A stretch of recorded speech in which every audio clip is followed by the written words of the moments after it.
అందరికీ నమస్కారం అండి.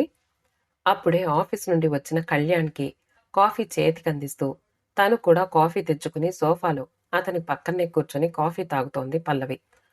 పల్లు, రేపు ఉదయం ఫ్లైట్‌కి బెంగుళూరు నుండి వస్తోంది అమూల్య శాన్విని తీసుకుని. మా చెల్లెలు, బావగారు యూకే ఆఫీస్ పని మీద అర్జెంటుగా వెళ్ళాలట. వాళ్ళ కంపెనీ ఇద్దరిని ప్రాజెక్టు పని మీద యూకే పంపిస్తోంది. 5 నెలలు ఉండాలట అక్కడ. శాన్విని తీసుకెళ్లడం కుదరదని, తాము తిరిగొచ్చే వరకు నువ్వు వదినే దాన్ని చూడాలన్నయ్యా అని ఫోన్ చేసింది. మా బావ రాహుల్ కూడా ఫోన్ చేసి, నీకు ఇబ్బంది కలిగిస్తున్నాం బావగారు అంటూ ఒకటే మొహమాట పడిపోతున్నాడు. వేరే ఆప్షన్ లేని మూలాన అంటూ బోలెడన్ని ఎక్స్ప్లెనేషన్స్ ఇచ్చుకున్నాడు. పాపం. ఇబ్బంది ఏముంటుంది రాహుల్, మా పిల్లలతో పాటే శాన్వి కూడా అంటూ సర్ది చెప్పాను. అయినా దాని అత్తగారు, బావగారి కుటుంబం అంతా ఇక్కడే ఉండగా వారితో సంబంధాలను దూరం చేసుకుంటూ ఇలా మనింట్లో దాని పిల్లను వదలడం నాకెందుకో నచ్చడం లేదు పల్లు. ఏదైనా అంటే ఏడ్చేస్తుంది, నిష్ఠూరంగా మాట్లాడుతుంది. అమ్మ లేదు కదా అని ఒక రకంగా పాపమని జాలిపడవలసి వస్తోంది. ఆ మాత్రం దానికి అర్థం కాకపోతే ఎలా పల్లు? రాహులైనా చెప్పొద్దా? మీరన్నది నిజమే. అలా అని తొందరపడి ఏదైనా మాట అంటే ఆ మాటను వెనక్కి తీసుకోలేం. జీవితాంతం ఒకరి ముఖం మరొకరు చూసుకోకుండా అయిపోతుంది. మీ అమ్మాయిని మేము ఎలా చూడము అని ఎలా అనగలం? శాన్వి బెంగ పెట్టుకోకుండా ఉండాలే కాని తను మనకు బరువా ఏమన్నానా? అయినా మన పిల్లలు ఆకాష్, మేఘనతో కలిసిపోతుందిలేండి. మన పిల్లలు కూడా శాన్వితో పేచీలు పెట్టుకునే రకం కాదు. కళ్యాణ్, అమూల్య అన్నా చెల్లెళ్ళు. కళ్యాణ్ ఇంటర్ మొదటి సంవత్సరం చదువుతున్నప్పుడే తండ్రి చనిపోయాడు. ఒక ప్రైవేట్ హైస్కూల్లో టీచర్గా పనిచేస్తున్న అనసూయ తన పిల్లలిద్దరినీ చదివించి ప్రయోజకులను చేసింది. ఎంకామ్ పాస్ అయిన కళ్యాణ్ బ్యాంకింగ్ ఎగ్జామ్స్ రాసి ఒక జాతీయ బ్యాంక్లో క్లర్క్గా చేరిపోయాడు. అమూల్యని ఇంజనీరింగ్ చదువుతానంటే చదివించారు. కళ్యాణ్ బ్యాంక్ ఉద్యోగంలో బాగా స్థిరపడిన తర్వాత డిగ్రీ పాస్ అయిన పల్లవితో వివాహం జరిగింది. పల్లవి కూడా ఒక సాధారణ మధ్యతరగతి కుటుంబం నుండి వచ్చిన అమ్మాయి. ముగ్గురు అక్క చెల్లెళ్ళు. ఒక తమ్ముడి మధ్య రెండవ ఆడపిల్లగా పుట్టిన పల్లవి పరిస్థితులను అర్థం చేసుకుని ఉన్నంతలో సర్దుకుపోయే మనస్తత్వం కల అమ్మాయి. ఇంటి బాధ్యతలను సక్రమంగా నిర్వహిస్తూ తన చెల్లిని, తల్లిని అభిమానంగా చూసుకునే పల్లవి పట్ల కళ్యాణ్కు అంతులేని అనురాగం. అమూల్య స్వభావం వేరు. ఆ అమ్మాయికి అహం, గర్వం ఎక్కువ. అందం ఉంటుంది. చదువు పూర్తవుతూనే బెంగుళూరులో ఒక మంచి కంపెనీలో ఉద్యోగంలో సెలెక్ట్ అయిపోవడంతో అహంభావం పరాకాష్ఠకు చేరుకుంది. తన కంపెనీలోనే పనిచేస్తున్న రాహుల్ అనే యువకుణ్ణి ప్రేమించి పెళ్లి చేసుకుంది. ఇద్దరూ బెంగళూరులోనే ఫ్లాట్ కొనుక్కున్నారు. వారికి ఒక అమ్మాయి శాన్వి. 5 ఏళ్లు ఆ పాపకు.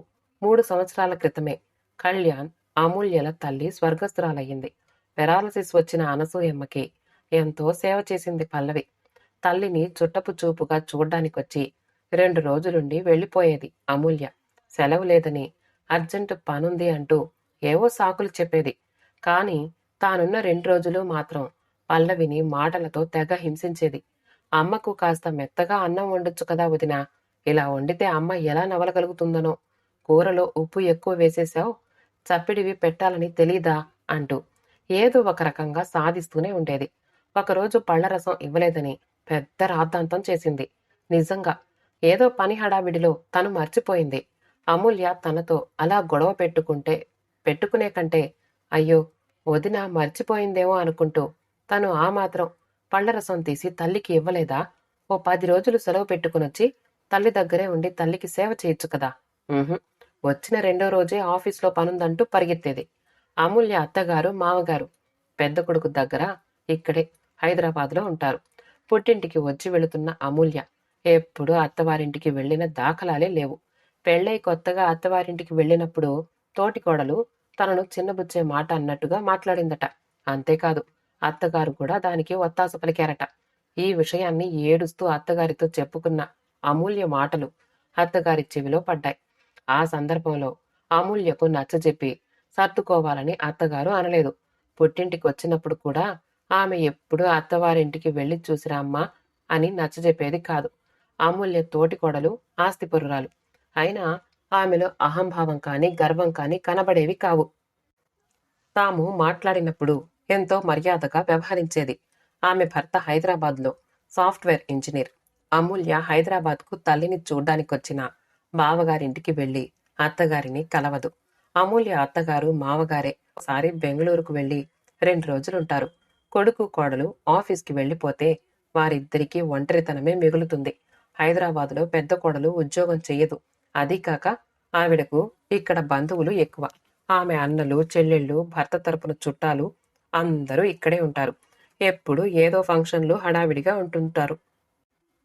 పెద్ద కోడలు అత్తగారు చాలా ఆత్మీయంగా ఎలాంటి పొరపచ్చాలు లేకుండా జీవిస్తున్నారు. కానీ అమూల్య మాత్రం అత్తగారితో ముభావంగా ఉంటోంది. తన అత్తగారిని కనీసం పలకరించనంత అమూల్య పల్లవిని మాత్రం నానా మాటలంటూ ఉంటుంది. తల్లిని జాగ్రత్తగా చూసుకోవడం లేదన్న అభిప్రాయాన్ని మాటల్లో పలికించసాగుతుంది. తల్లి మరణించిన తర్వాత అమూల్య హైదరాబాదుకు రావడం తగ్గించింది. వస్తే అత్తవారింటికి వెళ్లాల్సి వస్తుందేమో అన్న భయం. అమూల్య అత్తగారు మాత్రం మంచి వ్యక్తిత్వం కలిగిన వారు. కళ్యాణి ఇంటికొచ్చినప్పుడు ఎంతో అభిమానంగా మాట్లాడుతూ ఉంటారు. తమ కోడలు అమూల్య గురించి ఒక్కసారి కూడా చెడుగా మాట్లాడిన దాఖలాలే లేవు. ఒకసారి అమూల్య అత్తగారు అన్నయ్య ఇంటికి తరచుగా వెళ్లే విషయాన్ని తెలిసి అన్నగారితో కోపంగా ఇలా అంది. మీరేమైనా ఆవిడ్ని ఆహ్వానిస్తున్నారా? అంతగా కళ్యాణ్ తెల్లపడిపోయాడు. అదేమిటే అమ్ము, ఆవిడ అభిమానంగా వస్తూ ఉంటే పెద్దావిడ్ని వద్దంటామా? అయినా వియ్యాల వారిని పలకరించకపోవడం, ఒక్కసారి కూడా మర్యాదగా ఆహ్వానించకపోవడం సరైనది కాదుగా అంది మందలించాడు. కళ్యాణ్ తన చెల్లెల్ని, బావగారిని పండగలప్పుడు ఫోన్ చేసి తప్పక రమ్మని చెప్తూనే ఉంటాడు. పల్లవి కళ్యాణ్తో శాన్వి మనకు బరువా అన్నానా అన్న మాట అందేగాని ఆమెకి అమూల్య స్వభావం తెలియక కాదు. తమది 2 బెడ్రూమ్ అపార్ట్మెంట్. తమ బడ్జెట్కి అనుగుణంగా భర్త జీతాన్ని పరిగణలోకి తీసుకుని కొనుక్కున్న ఇల్లది. అతిథుల కోసం కాదు, తమ కోసం మాత్రమే. అమూల్య వచ్చిన ప్రతిసారి అబ్బా వదినా, ఈ ఇల్లు మీకు ఇరుకుగా అనిపించడం లేదా? నాకైతే ఊపిరాడనట్లు ఉంటుంది అంటూ ఈ ఫ్లాట్ మీకు ఎలా నచ్చింది? 3 బెడ్రూమ్ అపార్ట్మెంట్ కొనాలి అనుకోలేదా అంటూ చిరాకు పడుతుంది. తానొచ్చినప్పుడు ఒక బెడ్రూమ్ ఆక్రమించేసుకుంటుంది. తన కోసం అన్ని సదుపాయాలు, సౌకర్యాలు ఉండాలనే తలంపుతో మాట్లాడుతుంది. పాపం అత్తగారు ఉన్నప్పుడు అనారోగ్యం కారణంగా ఒక బెడ్రూమ్ ఆమెకే ఇచ్చారు. అప్పుడప్పుడు చూడ్డానికి వచ్చేవాళ్లైనా అమూల్య తల్లి గదిలో పడుకోవచ్చుగా, కానీ హాల్లోని దీవాన్ మీదే పడుకునేది. తన భర్త, పిల్లలు మరో గదిలో పడుకుంటే తాను అత్తగారి గదిలో పడుకుని ఆవిడ బాత్రూంకి వెళ్లేటప్పుడు సహాయం చేస్తూ ఉండేది. ఇప్పుడు తన ఆడపడుచు శాన్విని తీసుకుని వస్తోంది. సహాయం అడిగినప్పుడు చేయడం తమ బాధ్యత. వాళ్లే అడిగారు కాబట్టి. లేదు చూడలేము అనడం సంస్కారం కాదు. మర్నాడు అమూల్య శాన్వితో కలిసి ఫ్లైట్లో దిగింది. అన్నగారింటికి వచ్చింది. శాన్వి 5 ఏళ్ల పిల్లలా లేదు. బక్కగా నీరసంగా కనిపించింది. చురుగ్గా లేదు. శాన్వి గురించి అమూల్య ఎంతో జాగ్రత్తలు చెప్తోంది. అది తినదు, ఇది తినదు అంటూ పెద్ద లిస్టులాగే చదివేసింది. అన్నం తినకపోతే వదినా, బతిమాలకండి. ఏ పిజ్జా అయినా, mac and cheese bread, peanut butter లాంటివి ఇచ్చేస్తే హ్యాపీగా తినేస్తుంది. పెరుగైతే అస్సలు తినదు. బలవంతంగా పెడతావేమో వాంతి చేసుకుంటుంది. పొద్దున టిఫిన్ లాంటివి తినదు. కుర్కురే ప్యాకెట్ అయినా, ఆలు చిప్స్ అయినా ఇస్తే చాలు, సంతోషంగా తినేస్తుంది. అన్నట్లు ఆ స్నాక్స్ గురించి నీకు అవగాహన లేదేమో, తెప్పించమంటావా? దీన్ని విని పల్లవి మృదువుగా స్పందించింది. వద్దులే అమూల్య, నాకు తెలుసు, నేను చూసుకుంటాను. శాన్వి గురించి దిగులు పడకు. అమూల్య వెళుతూ కూతుర్ని వదల్లేక కన్నీళ్లు పెట్టుకుంది. పల్లవికి జాలి కలిగింది. తల్లి హృదయం అర్థమయ్యింది. అయితే అమూల్యకి అహంభావం లేకపోతే తన ఊరిలోనే ఉన్న తాత, బామ్మ దగ్గర శాన్విని ఉంచితే మర్యాదగా ఉండేది కదా. తమకెవ్వరూ లేనట్టు ప్రవర్తిస్తూ శాన్విని తమ ఇంట్లో వదిలిపెట్టారు. శాన్వి తాత, బామ్మకి ఈ విషయం తెలిసి బాధపడరా? మనవరాలంటే వాళ్లకు అపురూపంగా ఉండదు. అదే సమయంలో అమూల్య భర్త కూడా ఈ విషయంలో ఆమెకే మద్దతుగా ఉండటం పల్లవికి అర్థం కాలేదు. అంతగా ఆమెను ఎందుకు సమర్థిస్తున్నాడో తెలియక ఆశ్చర్యపోయింది. అమూల్య సలహాతో శాన్విని ఇంటికి దగ్గరలో ఉన్న కాన్వెంట్ స్కూల్కి పంపుతున్నారు. శాన్వి ఆకాష్, మేఘనలతో కలిసిపోయింది. మేఘన శాన్వి కంటే 4 నెలలు చిన్నది. ఆకాష్కి 7 సంవత్సరాలు. ఇద్దరూ అందంగా, ఆరోగ్యంగా ఉంటారు. మేఘనను చూసి అమూల్యకు కొద్దిపాటి అసూయ ఉన్నట్లు కనబడుతుంది. శాన్వి కంటే చిన్నదైనా మేఘన ఎత్తుగా, నిగారుగా, నిండిన బుగ్గలతో కనిపిస్తుంది. తన కూతురు పక్కన పీలగా చిన్నగా కనబడుతుందన్న తలంపే ఆ అసూయకు కారణం ఉండొచ్చు. శాన్వికి అత్త ఇంట్లో అలవాటవుతోంది. మొదట్లో ఉదయాన్నే లేవడానికి పేచీ పెట్టిన మేఘన తనకంటే ముందే లేచిపోయి అన్ని పనులు చేసేసుకోవడంతో తను కూడా మేఘన కంటే ముందు లేవాలని పోటీ పడేది. వాళ్లతో పాటు బ్రేక్ఫాస్ట్కి కూర్చుని ఇడ్లీ మీద నెయ్యి వేసుకుని కారపొడి నంచుకుంటూ లొట్టలేసుకుంటూ తినేది. మరో ఇడ్లీ కావాలత్తా అంటూ మారు వేయించుకునేది. ఒకరోజు బ్రేక్ఫాస్ట్ చేస్తూ ఉంటే అమూల్య వీడియో కాల్ చేసింది. అమ్మా, మరేమోనే, ఈరోజు అత్త పూరీ చేసింది, ఆలు కర్రీ కూడా చేసింది. యమ్మీగా ఉంది తెలుసా. నువ్వు అస్సలు చేసి పెట్టవు నాకు. అత్త ఇడ్లీ కూడా పెట్టిందనేసరికి అమూల్యకు కోపం బుస్సునొచ్చేసింది. వదినా, శాన్వి అవేమీ తినదని చెప్తే నువ్వు దానికి బలవంతంగా పెట్టడం ఏమిటి అని నిలదీసింది. నేను పెట్టడం కాదు అమూల్య, బ్రెడ్ జామ్ ఇస్తూ ఉంటే వద్దని మా పిల్లలు తింటున్న ఇడ్లీనే తింటానంటోంది. ఈరోజు పూరీ చేస్తే నేను తింటాను అని గొడవ. మా పిల్లలకు బయట జంక్ ఫుడ్ తెప్పించను. చాలా వరకు వాళ్ళకిష్టమైనవన్నీ ఇంట్లో నేనే చేసి పెడతా. అమ్మా, నేను పెరుగన్నం తిన్నాను, వాంతి అవ్వలేదు అంటూ గర్వంగా చెప్తోంది శాన్వి వీడియో కాల్లో. అదేమిటొదినా, దానికి పెరుగన్నం అసహ్యం. బలవంతంగా కుక్కి పెడుతున్నావా ఏమిటి? అయ్యో అమూల్య, అలా ఎందుకు చేస్తాను? మా పిల్లలు తింటూ ఉంటే తనకీ కావాలంది. అయినా పెరుగు తినకపోతే ఎలా అమూల్య? ఒకరోజు వాంతి చేసుకుంటే ఇక పెట్టడమే మానేస్తామా? పెరుగు తినడం వల్ల వ్యాధి నిరోధక శక్తి పెరగడంతో పాటు అజీర్తి, జలుబులు లాంటివి రావు అని డాక్టర్లు చెప్తూ ఉంటారు కదా. బాగుందొదినా, డాక్టర్లు ఎన్నైనా చెప్తారు, కానీ వాళ్ళు చెప్పినవన్నీ పిల్లలకు పడకపోతే బాధపడేది మనమే కదా. ఏమిటో శాన్వి లేనిపోని అలవాట్లన్నీ నేర్చేసుకుంటోంది. నా ప్రాణమంతా దాని మీదే ఉంది. ఎలా ఉందో ఏమి తింటుందోనని. జాగ్రత్త వదినా, ఉంటాను, బాయ్ అంటూ ఫోన్ పెట్టేసింది. శాన్వి చక్కగా అన్నీ తింటోందని, బాగుందన్న సంతోషంతో అమూల్య మాటల్లో ఎక్కడా కనపడడం లేదు. ఏదో తను నిర్లక్ష్యం చేస్తున్నట్టే మాట్లాడుతోంది. శాన్వి ఏం తింటుందో అదే తెప్పించేది మొదట్లో. కాని వాటిని ఏమీ తినకుండా తన పిల్లలు ఏం తింటే తనకి అదే కావాలంటే తను మాత్రం ఏం చేస్తుంది? తన పిల్లలకు తను అలా అలవాటు చేయలేదు. ముఖ్యంగా కళ్యాణ్కి పిల్లలు ఇంట్లో ఏది వండినా తినాలి అంటాడు. నాకొద్దు, వేరేది చేయమంటే ఊరుకోడు. ఎదుగుతున్న వయస్సులో అన్నీ తినాలని పిల్లల చేత అన్నీ తినిపించడం అలవాటు చేశారు. అంతేకాని పిజ్జా గిజ్జా అంటూ తెప్పించడం లాంటివి చెయ్యరు. ఎప్పుడైనా సరదాగా బయటికి వెళితే వాళ్ళకి నచ్చినవి పెట్టిస్తాడు. రోజు పిల్లలను స్కూల్కు పంపించే సమయంలో వీడియో కాల్ చేస్తుంది అమూల్య. వీడియో కాల్లో శాన్విని చూపించాలి.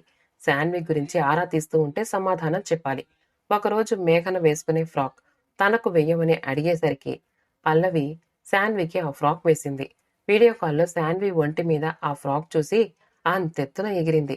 ఏం శాన్వి, నీకు ఫ్రాక్లు చెరిగిపోయాయా లేవా అంటూ కేకలు వేసింది. ఉన్నాయి మమ్మీ, నాకు మేఘన ఫ్రాక్ చాలా నచ్చింది అనేసరికి వేలల్లో పోసి కొన్నవి నచ్చవు, వెలిసిపోయినవి చవకవి నచ్చుతాయన్నమాట. పొరుగింటి పుల్లకూర రుచి అంటే ఇదేనంటూ టపీమని ఫోన్ పెట్టేసింది. ప్రతిరోజు ఇదే తంతు. పిల్లల్ని స్కూల్కి తయారు చేసే హడావిడిలో తనుండగా అమూల్య నుండి వీడియో కాల్స్. ఒకవైపు వాళ్లను తయారు చేస్తూనే మాట్లాడవలసి వస్తోంది. చివరకు పిల్లలకు స్కూల్ బస్కి ఎప్పుడూ పరిగెత్తాల్సిన పరిస్థితి వస్తోంది. ఒకరోజు ఫోన్ చేసి, వదినా, శాన్వికి జ్వరం రావడం లేదా, బాగానే ఉంటుందా అనేసరికి తెల్లబోయింది తను. అదేమిటి అమూల్య, జ్వరం ఏమిటి? హాయిగా ఆరోగ్యంగా ఉంటుంది, జ్వరం గిరం లాంటివి ఏమీ లేవు అనేసరికి అదేమిటి, ప్రతీ నెల దానికి జ్వరం వచ్చి 2 రోజులు పడకేస్తుంది, జ్వరం రాకపోవడం ఏమిటి అంటూ ఒక రకమైన అసహనంతో మాట్లాడింది. అంటే శాన్వికి జ్వరం వస్తోంది అంటేనే సంతోషమా? ఆరోగ్యంగా ఉంటే నచ్చదా అమూల్యకు అనుకుంటూ ఆశ్చర్యపోయింది. తను ప్రతిరోజు శాన్వి గురించి ఏదైనా కంప్లైంట్ చేస్తేనే అమూల్యకు తృప్తిగా ఉంటుందన్నమాట. శాన్వి బాగుంది, ఆరోగ్యంగా ఆనందంగా ఆడుకుంటుంది అంటే అమూల్యకు తృప్తి ఉండదన్నమాట. ఏం మనుషులో ఏం మనస్తత్వాలో అనుకుంది మనసులో. అమూల్యకు రాహుల్కు ప్రాజెక్టు పూర్తయిపోయి యూకే నుండి ఇండియా వచ్చేశారు. శాన్విని తీసుకెళ్లడానికి అమూల్య అన్నగారింటికి వచ్చింది. అమ్మా అంటూ తన చేతిలో వాలిపోయిన శాన్విని దగ్గరకు తీసుకుని ముద్దు పెట్టుకుంది. శాన్వి బొద్దుగా ఆరోగ్యంగా ఉంది. పొడుగయ్యింది, బుగ్గలు వచ్చాయి బాగా. కూతుర్ని చూసుకుని మురిసిపోయింది అమూల్య. అమ్మా, నేనిక్కడే మామయ్య వాళ్ళింట్లో ఉండిపోతాను. మేఘనతో కలిసి స్కూల్కి వెళ్తాను. బెంగుళూరు రాను అని పేచీ పెడుతోంది. అత్తా, నువ్వు మా అమ్మతో చెప్పువు అంటూ ఏడుస్తోంది. అమూల్య శాన్వికి నచ్చజెప్పింది. సెలవులకు వద్దుగానివ్లే అంటూ ఆ మాట మీద ఎలాగో ఒప్పుకుంది. ఆ రోజు రాత్రి డైనింగ్ టేబుల్ దగ్గర ఆకాష్ మేఘనతో కలిసి శాన్వి కూడా భోజనం చేస్తోంది. అత్త టమాటో పప్పు ఎమ్మీగా ఉంది అంటూ ఇంకా కావాలి అని అడిగి మరీ వేయించుకుంది. అలాగే గడ్డ పెరుగు కావాలని అన్నంలో కలుపుకొని శుభ్రంగా తినేసింది. దూరం నుండి చూస్తున్న అమూల్య విస్తుపోతోంది. ఇంట్లో ఎప్పుడూ అన్నం తినడానికి పేచీనే. అందుకనే రకరకాల జంక్ ఫుడ్స్ తెచ్చిపెడుతున్నారిక్కడ. ఇక్కడ పప్పు పెరుగన్నంతో శుభ్రంగా తినేసి గెంతుతోంది. ఈ 5 నెలల్లో ఒక్కరోజు కూడా జ్వరం రాలేదని వదిన చెప్తే ఎంతో ఆశ్చర్యం అనిపించింది. నెలలో 2 రోజులు జ్వరం వచ్చేది అక్కడ. డాక్టర్ అయితే ఎనిమిక్గా ఉందని, అందుకనే తరచుగా జ్వరం వస్తోందని చెప్పాడు. ఇక్కడ ఏది పెట్టినా ఇష్టంగా తినేస్తోంది. ఒళ్ళు చేసింది కూడా. ఆ రోజు అమూల్య శాన్విని తీసుకుని బయలుదేరబోతోంది. పల్లవిని పిలిచి ఒక కవర్లో 10,000 పెట్టి చేతిలో పెట్టింది. ఏమిటిది అమూల్య అని అడిగేసరికి, శాన్వికి ఈ 5 నెలలు మీరు పెట్టిన ఖర్చు. ఇంకా అయితే చెప్పు, ఇచ్చేస్తాను అనేసరికి పల్లవికి చాలా కోపం వచ్చేసింది. కోపాన్ని నిగ్రహించుకుంటూ, నాకిస్తావేమిటి అమూల్య, మీ అన్నయ్యకివ్వము అంటూ ఆ కవర్ని తిరిగిచ్చేసింది. మనసంతా అదోలా అయిపోయింది పల్లవికి. అన్నయ్యకిస్తే అసలు తీసుకోడని నీకిస్తున్నాను, ఇంటి అవసరాలకు ఉంటాయి కదా అని ఏదో నచ్చజెప్పబోతూ ఉంటే, ఏమిటి మాటలంటూ కళ్యాణ్ వచ్చాడు వీరి దగ్గరకు. అవమానంతో ముఖం పాలిపోయి ఉన్న భార్య వైపు చూశాడు ఓ క్షణం. ఏమిటి అమ్మో, మీ వదినతో ఏదో మాట్లాడుతున్నావు? ఏమీ లేదన్నయ్యా, ఈ 5 నెలలు శాన్వికి ఖర్చయి ఉంటుంది కదా, ఆ డబ్బులు ఇవ్వబోతూ ఉంటే నీకివ్వమంది వదిన అంటూ జవాబిచ్చేసరికి కళ్యాణ్కి పట్టలేని ఆగ్రహం కలిగింది. ఏ, నీ కూతురికి తిండి పెట్టలేని స్థితిలో ఉన్నామనా జాలిపడుతూ డబ్బులు కట్టిస్తున్నావు? అయ్యో అన్నయ్య, స్టాప్ ఇట్ అమ్మో. నీ మనస్తత్వం ఎలాంటిదో తెలిసినా నీ కూతుర్ని మా ఇంట్లో వదులుతానంటే కాదనకుండా ఉంచుకున్నావు. అసలు నో అనే చెప్పాలి. అదే చెప్దామనుకుంటే మీ వదిన నన్ను ఆపేసింది. అమూల్య బాధపడుతుంది.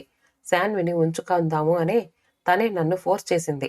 ఎందుకు శాన్వికి తాత బామ్మ ఉన్నా కూడా అక్కడ ఉంచకుండా మా ఇంట్లో ఉంచావు? ఉంచినందుకు ఆ పిల్ల తిన్న తిండికి లెక్కలు కట్టిస్తావా? అమ్ము, నీ కంటికి మేమెలా కనిపిస్తున్నాం? డబ్బులేని వాళ్లల్లా దరిద్రంగా కనిపిస్తున్నామా? ఇలా అహంకారంతో ప్రవర్తిస్తూ అందరినీ దూరం చేసుకుంటున్నావు అమూల్య. అన్నయ్య, అహంకారం ఏమిటి? అవునులే, అమ్మ పోయాక నాకు పుట్టిల్లే లేకుండా పోయింది అంటూ కళ్ళనీళ్లు పెట్టుకుంది. అమూల్యను ఓదార్చాలని ఎవ్వరికీ అనిపించలేదు. ఆమె సంస్కారానికి అసహ్యం వేస్తోంది. చూడు అమూల్య, మీ అత్తగారు మామగారు ఉన్నా వాళ్లను చూడ్డానికి వెళ్ళవు. ఇక్కడ మా ఇంటికి సరాసరి వచ్చి ఇటు నుండి అటే బెంగళూరు వెళ్ళిపోతావు. ఎంత తప్పు చేస్తున్నావో నీకర్థమవుతోందా? పాపం మీ అత్తగారు ఇక్కడికొచ్చి మమ్మల్ని చూసి వెళతారు. శాన్విని కూడా చూడ్డానికి ఎన్నోసార్లొచ్చారు.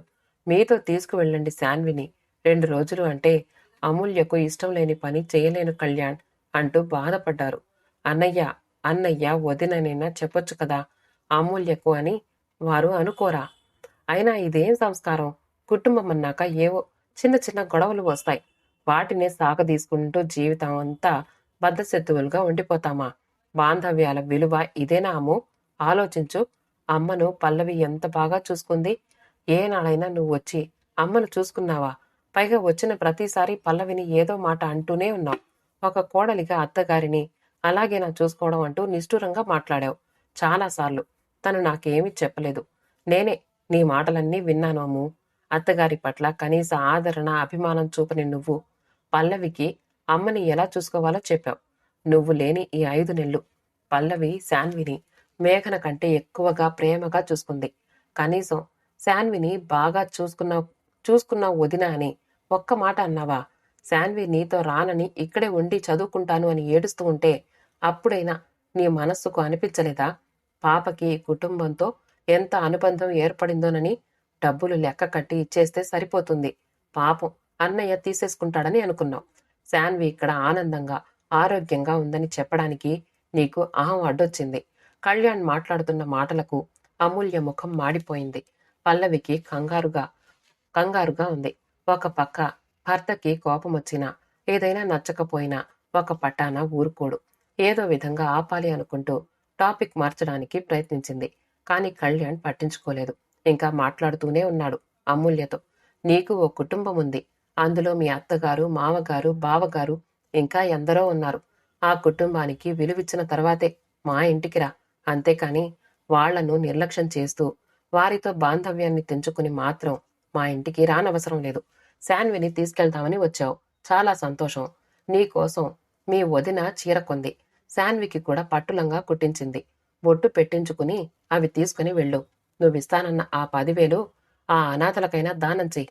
అభిమానాన్ని, ప్రేమను డబ్బుతో కొలుస్తావా అమ్ము? అందరినీ కోల్పోయి ఒంటరిగా జీవిస్తున్న వ్యక్తులను అడిగి చూడు ఆప్యాయత విలువేమిటో. ఎప్పుడైనా ఇక్కడికి రావాలి అనుకుంటే ముందు మీ అత్తగారింటికి వెళ్ళి అక్కడి నుంచి వచ్చి వెళ్ళు. అది నీకు మాకు కూడా మర్యాద అంటూ అక్కడి నుండి లోపలికి వెళ్ళిపోయాడు. మరో 3 నెలల తర్వాత ఒకరోజు అమూల్య పల్లవికి ఫోన్ చేసింది. వదినా, నువ్వు అన్నయ్య మమ్మల్ని క్షమించాలి. శాన్వి ఎప్పుడూ నిన్ను, మేఘనని, ఆకాష్ను తలుచుకుంటుంది. మిమ్మల్ని మిస్ అవుతోంది. మామయ్య అత్తతో పోట్లాడావు కదూ అంటూ ఏడుస్తోంది. దానికి ఎన్ని మంచి అలవాట్లు అబ్బాయో అనుకుంటూ మురిసిపోతున్నాం. నేను, రాహుల్ కూడా. చక్కగా ఏది పెట్టినా తింటూ క్రమశిక్షణ అలవర్చుకుంది వదినా. ఇదంతా నీ చలవే. ఇంకో ముఖ్య విషయం చెప్దామనే ఫోన్ చేశాను. మేము హైదరాబాద్కి ట్రాన్స్ఫర్ పెట్టుకుని వచ్చేస్తున్నాం. మా అత్తగారింట్లోనే అందరం కలిసుండాలని నిర్ణయించుకున్నాం. బై నాకు 3వ నెల వదినా. మా అత్తగారికి చెప్తే మీ అమ్మగారు లేరని బాధపడకు అమూల్య. మేము లేమా అంటూ ధైర్యం చెప్పారు. నిజంగా ఇంతటి ఆప్యాయత, అభిమానాన్ని పంచిచ్చేది ఎవరు అనిపించింది. నిజంగానా అమూల్య? కంగ్రాట్స్ అమ్మా. మీ అన్నయ్య నిన్ను అలా అనేశారే గాని తర్వాత నువ్వు వెళ్ళినప్పటి నుండి ఒకటే బాధపడిపోతున్నారు. నాకున్నది అమ్ము ఒక్కర్తే. నా మాటలకు బాధపడి ఉంటుంది. పిచ్చి పిల్ల అని నిన్ను పదే పదే తలుచుకుంటున్నారు. ఆరోగ్యం జాగ్రత్త. ఎలాగో వచ్చేస్తున్నారు కదా. అందరూ రండి ఇక్కడికి. పుట్టిల్లు లేదని బాధపడకు అమ్ము. నేనున్నాను నిన్ను చూసుకోవడానికి. నాకు తెలుసొదినా నీ ప్రేమ ఏమిటో. ముందు మా అత్తగారింటికి వెళ్ళాకనే మీ ఇంటికొస్తాం. అయినా మా అన్నయ్య నా మంచి కోరే కదా చెప్పింది. వాడి మీద నాకు కోపమేమీ లేదు. అన్నయ్య మీద గౌరవం పెరిగింది. అన్నయ్య మాటల్లో ఎంతో నిజముంది. వాడి మాటలు నన్ను ఎంతో ప్రభావితం చేశాయి వదినా. నేనేం కోల్పోతున్నానో అర్థమైంది. అన్నయ్యకి ఈ విషయం చెప్తావు కదూ. బాయ్ వదినా అంటూ ఫోన్ పెట్టేసింది. శుభం. కథ సమాప్తమండి. కథ నచ్చితే లైక్ చేయండి, షేర్ చేయండి, కామెంట్ చేయండి. మా ఛానల్ని సబ్స్క్రైబ్ చేసుకోండి. ఆల్ అనే బెల్ బటన్ని నొక్కండి. మళ్ళీ కలుద్దాం ఇంకో మంచి కథతో.